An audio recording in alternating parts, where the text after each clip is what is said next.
કેથીના દીકરાને હાથમાં થયેલ ઈજા અંગે બીજું એક ઓપરેશન કરાવવાની જરૂર ઊભી થઈ. આથી તેઓ બહુ જ નિરાશ અને ચિંતામાં પડી ગયા હતા. કેથીએ તેની આ પરિસ્થિતિમાંથી બહાર નીકળવાનો એક માર્ગ શોધી કાઢ્યો. તેથી તેણે તેના દીકરાના કપડાં અને બૂટ ચપ્પલ કે જે હવે તેને નાના પડતા હતા તે ભેગા કર્યા અને જરૂરિયાતમંદ લોકોને મદદ કરતી એક સંસ્થાને આપ્યા. પછી તેણે આ અંગે તેના સગાઓ અને મિત્રો પડોશીઓને પણ વાત કરી અને તેઓ બધાએ ભેગા મળીને આ કામ આગળ વધાર્યું. કેથી તેના આ કામથી બહુ જ ખુશ થઈ અને પોતે તેના દ્વારા બહુ જ આશીર્વાદિત થઈ હોવાનું અનુભવવા લાગી.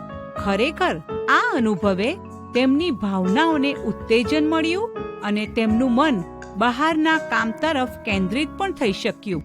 બાઇબલમાં પ્રેરિતોના કૃત્યો 20મો અધ્યાય અને 35મી કલમમાં પાઉલ પ્રેરિત એફેસસની મંડળીના લોકોને ખંતપૂર્વક કરેલા કામ અંગે પ્રોત્સાહિત કરતા કહે છે કે કેવી રીતે ઉદ્યોગ કરીને તમારે નબળાઓને સહાય કરવી જોઈએ તે મેં બધી વાતે તમને કરી બતાવ્યું છે.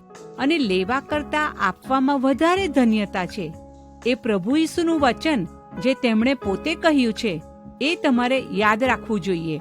જ્યારે આપણે કોઈક નવું કામ કરવા માટેના માર્ગદર્શન મેળવવા અંગે ઈશ્વર પર વિશ્વાસ કરીએ છીએ ત્યારે ચોક્કસ તે કરવા માટે ઈશ્વર તક પૂરી પાડે છે.